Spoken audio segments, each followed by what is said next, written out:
Okay, picture this. You're standing completely alone in a dimly lit, heavily guarded room, tucked away inside a massive North Jakarta mansion.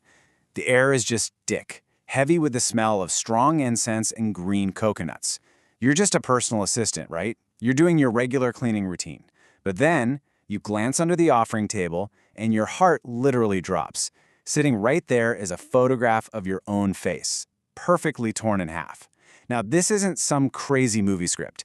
This was the very real, absolute nightmare for a woman named Fitri back in 2023. In this explainer, we're going to unpack a true story that completely blurs the lines between Hollywood-style ambition and pure, real-world psychological terror. So, we're going to trace a chilling documentary-style journey of how what seemed like a dream job for a makeup artist devolved into a literal fight for survival. We're looking at a first-hand account from a former personal assistant. She witnessed the horrifying lengths a rising celebrity was willing to take just to secure instant fame and massive wealth. It's a cautionary tale, really, about dark rituals, unchecked ambition, and the terrifying consequences of a practice known in Indonesia as pesugihan, which is basically a dark wealth ritual. And as you'll see, it brilliantly and terrifyingly illustrates what happens when the thirst for success demands the ultimate, unthinkable price. You know, a trap like this isn't just set overnight. It was woven over more than a decade. Let's rewind to 2011. Fitri was just a freelance makeup artist doing local TV movies. She gets hired by this rising, yet-to-be-famous actress who seemed incredibly sweet. Fitri eventually became her trusted personal assistant. She took a brief leave in 2017 to care for her sick mom, but then, during the pandemic in 2021, the celebrity, who is now wildly famous by the way, begged her to come back.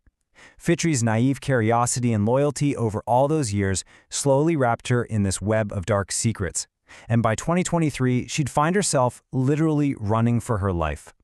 But the dark turning point actually happened super early on. Just a few months into her job back in 2011, Fitri was asked to take a trip out of town with the celebrity, her mother, and her driver. The destination? Gunung Kawi. Now, if you know the region, you know this mountain is infamous as a site for mystical wealth rituals. Fitri was told to just wait outside a pavilion while her boss went in. And it was right there, sitting outside, that Fitri realized her boss wasn't just relying on talent or a good agent. No, she was actively practicing a dark art to forcefully manipulate her own destiny. What's really crucial here is how clinical and mechanical this all became. This wasn't just a one-and-done visit. It became a strict, non-negotiable monthly requirement. The celebrity would cancel highly paid jobs or even fake medical trips abroad, just to make sure she never missed this routine. First, burning heavy incense and laying out these elaborate offerings. Second, midnight bathing rituals. And third, entirely private sessions with a local shaman known as a kunsen. Fitri was the one preparing these items, and she even noticed photographs of other famous celebrities, both men and women, hidden among the offerings. It was like this whole underground network of ambition. Now, to the public, this celebrity was absolutely beloved. Her fans literally nicknamed her the fairy godmother. I mean, she had this glowing, flawless public image, a seemingly perfect family, and honestly, she treated her staff remarkably well. She'd eat at the same table with them, buy them gifts, but the hidden reality, it was a completely different world. Behind the walls of her heavily guarded North Jakarta home, there was a secret room. The house constantly smelled of thick incense smoke because the celebrity would actually walk the perimeter of the property blowing the smoke to quote-unquote maintain the ritual's energy. It's a life of extreme duality. When Fitri initially kind of questioned these rituals, the actress's rationalization was chillingly casual. She just said, "I do this so my career's good, so there are many blessings." Just pure, unadulterated career ambition masked as seeking a blessing. And the terrifying part? Well, it worked. Instantly. Right after that first trip, the celebrity's phone literally wouldn't stop ringing. She went from low-paying daily gigs to these massive three-digit exclusive contracts with major agencies. Her popularity skyrocketed almost overnight, and that sudden success completely validated her dark investment and permanently hooked her on the process. And the wealth that followed was just staggering. We're talking 20 billion rupiah. That's the estimated value of the luxury home she suddenly bought in an elite cluster in North Jakarta. She's buying fleets of cars, taking her entire staff on international holidays, opening multiple businesses, but Fitri started to notice a deeply unsettling pattern. This explosive influx of massive wealth often seemed to materialize out of thin air, right after a tragedy. Specifically, right after the celebrity suffered mysterious, severe miscarriages. It was almost as if every time a life was lost, she was immediately rewarded with a massive financial windfall. But here's the thing about these rituals. They demand constant feeding. Fitri began to observe something absolutely terrifying that she called the warning sickness. Out of nowhere, the celebrity or her newlywed husband would suddenly fall mysteriously and violently ill. And Fitri quickly realized this wasn't some normal stomach bug or virus. This sickness was like a dark collection notice. It was a warning from the spiritual entities that a new payment, a new sacrifice, or tumbal was due. And if a replacement wasn't provided, the entity would consume the host. And right on cue, the staff began to drop. The horror escalated so rapidly, taking the lives of everyday people who were just trying to earn a living. First, a housemaid fell mysteriously ill, went back to her village, and died shortly after. Then, the babysitter succumbed to a sudden, completely unnatural fever, passing away just days after visiting the ER. But most terrifyingly, the absolutely healthy driver, the one dedicated to the celebrity's child, suffered a massive, fatal heart attack right at the wheel of the car. And the wildest part? After every single tragic death, the celebrity would mysteriously land another massive contract or buy another house.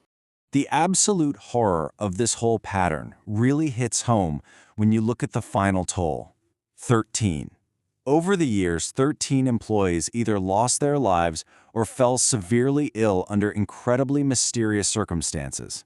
Fitri watched this pattern unfold, and you can imagine the psychological dread just compounding year after year.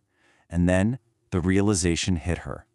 Out of all the original staff who knew about those Gunung Kawi trips, she was the only one left. Every single other person was new. The invisible crosshairs were slowly, but inevitably, turning toward her. Which brings us right back to that terrifying afternoon in 2023. The pacing of Fitri's life had slowed to a crawl. The celebrity and her husband had divorced by this point. The ritual room in the house was lit only by these flickering candles, and that heavy, sweet, almost metallic smell of incense and green coconuts just filled the air. Fitri was tasked with cleaning the floor, and as she knelt down in the shadows, carefully moving around the offerings, she saw it. There was a photo of me under the table, torn perfectly in half. Now, normally, the celebrity kept intact photos of her wealthy lovers in the offerings, to keep them attached to her. But Fitri's photo was different. It was deliberately ripped. In that heart-stopping moment, Fitri said she felt the blood just drain completely from her body. Her knees went weak. She knew exactly what this meant. The old staff are dead. The warning sickness had recently hit the house again. Fitri had been marked. She was the newly targeted sacrifice. Pure survival instinct took over. Fitri executed this desperate, adrenaline-fueled escape plan. She slipped out to a local mini-market and called her aunt in an absolute panic, literally crying so quietly she had to press the microphone right to her lips. Her family told her, "Fabricate a medical emergency. Tell them your mother is sick and leave tonight." Fitri was so terrified that she abandoned all her clothes in the closet just to make it look like she was coming back.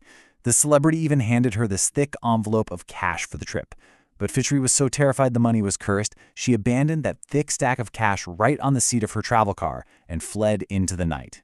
When she finally made it back to her village at dawn, her family rushed her straight to a local Islamic cleric, a pakstaz, for spiritual cleansing. And his words, they chilled her to the bone. He looked at her and said, "The arrow has been drawn and aimed at you, but it hasn't struck yet." Then he gave her a final, absolute warning. He said, "If you go back to that house, you will never return. You will only come back as a corpse." Fitri cut off all contact. She deleted her social media, and she never looked back, narrowly escaping a trap that had literally been a decade in the making. And that brings us to the end of our story today. It leaves us with a deeply unsettling question to ponder. When ambition demands the ultimate price, who truly pays for the illusion of instant success? For this celebrity, the price was paid by innocent people, 13 of them, who were just showing up to do their jobs.